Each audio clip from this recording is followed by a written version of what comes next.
All right, what's up, guys? Welcome back to another episode of the Living the Dream podcast. Today on the show, we're going through Proverbs chapter 5, verses 12 through 14. So let's get it. And you say, how I hated discipline and my heart despised reproof. I did not listen to the voice of my teachers or incline my ear to my instructors. I am at the brink of utter ruin in the assembled congregation. So when I interpret this, I think it's Jocko Willink who says discipline equals freedom. This verse clearly kind of supports that in the fact that it is pointing out a lack of discipline will lead you to utter ruin. This person in Proverbs hated discipline, their heart despised reproof. They did not listen to their mentors, teachers, and instructors, and now they're at the brink of utter ruin. And so now the entrepreneurial application of this is first off, get discipline in your day, get your day aligned with your big, hairy, audacious goal. Measure your KPIs and hold everybody accountable to them. Your BHAG, your big, hairy, audacious goal, and your KPIs, your key performance indicators, are really going to ground you in your day. So 5 years from now, you want a $100 million business. What are the KPIs, the key performance indicators, the daily actions that you need to be doing today to get to a $100 million business? If you're alone in that business, first you need to generate sales. So what are the activities that are going to generate sales? Make KPIs around that. X number of cold calls, X dollars, X number of dollars spent on ads to X numbers of appointments booked to X number of appointments closed. And then you receive funds. And you can also make KPIs for customer satisfaction. Just like write down the activities and the steps you need to do and a way to measure them. Those are your KPIs, and make sure they're aligned with your big, hairy, audacious goal. If you want to make $100 million, $100 million business, and you're at zero right now, first you need to get sales in the door, but then you need to start hiring people as quickly as possible, because chances you make a $100 million business on your own, very slim, right?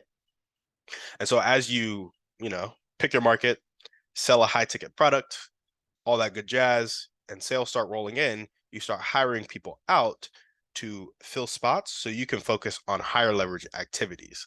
And so those are some of the KPIs. You start with maybe sales, and then your KPIs, you shift the sales KPIs to the sales guy you hire, and you focus on marketing. Then you shift the marketing KPIs to your marketing guy when you hire that out, and you focus on hiring. And then you get a hiring manager, you shift the KPIs. And honestly, I don't really know what a CEO of a $100 million business does. Go check out the Hormozy pages if you want to kind of figure that out. But you're hearing what I'm saying. What are the daily activities you need to do to align yourself with your big, hairy, audacious goal? Maybe it's $1 million business. Maybe it's a $10 million business. Maybe it's owning 10,000 real estate units. It's like put out X number of offers, raise X number of capital, all that good jazz. So that's the kind of entrepreneurial application. Get those KPIs and then stay disciplined with them. Break them down into a daily action and then do that action every day and commit to doing the action, commit to the process. And you might go a year, you might go 2 years without seeing progress, and then you blow up in year 3, right? And that's where it has shown up in my life. That's the thing with the daily podcast. I'm posting daily on the podcast, and while I'm posting daily, I'm putting out so much content, so much content, so much content. And in the middle of putting out so much content, I am also figuring out ways to increase my income outside the podcast and with the podcast, to be frank. And once I have the money flowing in for my increased income, I'll be able to invest more in the podcast. So right now, my Instagram reels aren't the sexiest. My TikToks are basically non-existent because I don't have the bandwidth to teach my VA how to post on TikTok, right? My Zoom podcast, it's not a live studio like I want it to be one day. It's on Zoom right now. And so sometimes there are connection issues. Sometimes we have so many problems, right? There's so many problems. But the point of this is being consistent right now, being disciplined right now, and setting the foundation so that when I have more to invest in, more time, more energy, more funds, it will blow up and it'll be a lot better. And I will already learned the lessons that a podcaster needs to learn, like, how to host a good interview, what questions to ask, how to engage with the guest, all that stuff I've gotten pretty good at, I would say, from hosting so many shows. And the little tweaks you make to the show to optimize for the vision you have for the show, as I put fuel behind it, I'll get more feedback, more implementation, right? So my KPI, My BHAG of having a really big podcast and having a podcast network right now comes down to the KPI of posting a daily podcast right now. And my BHAG of this podcast getting big and having a podcast network across the country and across the world that gets big is a KPI in my bigger vision of being able to rally 1 billion people in a unified, focused, consistent manner to raise the standard of living across the world to middle class America or above. So I got my really big BHAG, which is anchored by a smaller BHAG, which is anchored by a daily KPI. I will also say trading with my brother, we get really focused on when we're day trading, taking break-even trades, risk management, the type of trade we take. You have indicators for whether or not this is a good trade or a bad trade. Those are KPIs in a sense, in that an action aligned with this criteria is a check mark or an X. For example, is it a momentum trade in that there are two big red or green bars? Was there a good setup? Was the context of the trade right? All of those are KPIs for us. And if you can check it, you're good. If you put an X next to it, you're bad with that trade. And that's how we measure the quality of a trade and the quality of a trading day. And so where do I want this to show up in my life? I want more discipline throughout the day with money making activity.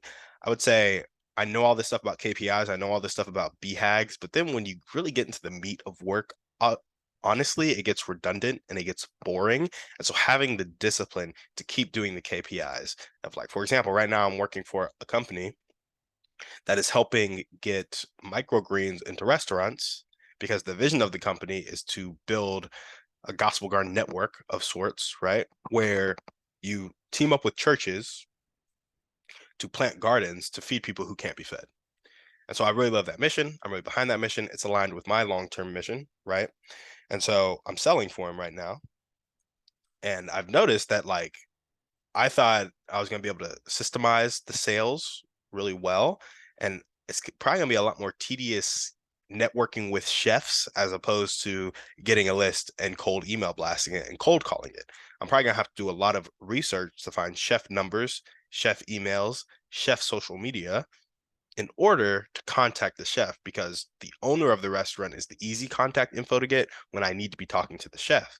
And so recently learning that, like, literally yesterday on Friday or Thursday, this is my first like week starting, and honestly I only had like 1 or 2 days of work, and learning that makes me shift my KPIs. Instead of sending out a cold email blast as my first priority or shooting out 50 to 100 cold calls, it's maybe find the information for 20 chefs in the Austin area and shoot them a personalized DM. Like, that would be a more effective sales strategy based on the new information. So as you get new information, you can shift your KPIs. And I want my KPIs to be optimized for money making activity. What's the most effective way for me to make money?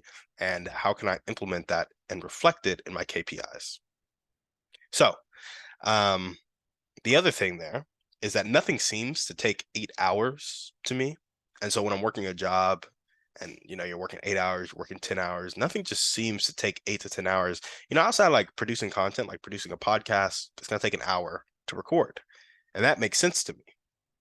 But then when it comes to editing the podcast, that might take an hour or two, but that's just not for me. Like, I'll just not edit my podcast and I'll just post it as I've been doing with this podcast, right?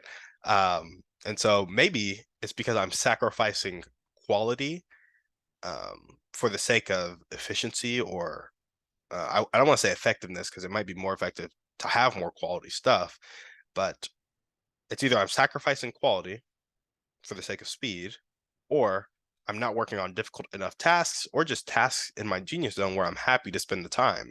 And then it's like, well, should you actually be happy to spend the time? Maybe that's where discipline comes in. You just do it because it needs to be done, right? And so if you need to do something more quality and it takes 4 hours as opposed to one, then dedicate the 4 hours and just get it done.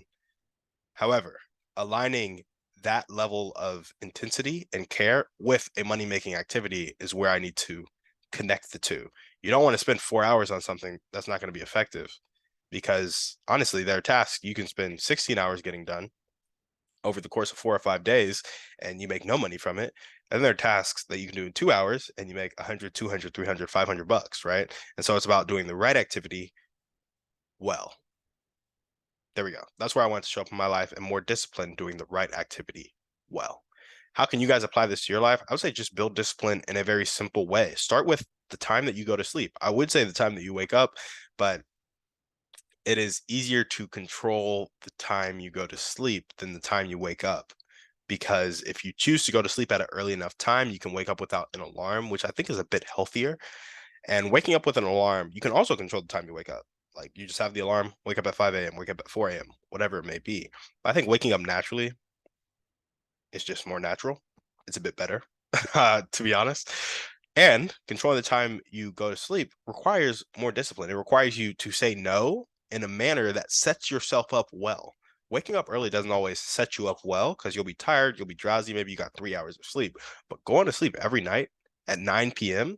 requires a whole heck of a lot of discipline because you have to say no to a lot of stuff that you'd rather say yes to. And it sets you up well for the next day because you can wake up naturally at 5 a.m., 6 a.m., and feel great. And then you can get a lot done and you can go to sleep the next day at 9 p.m. because you're going to be tired.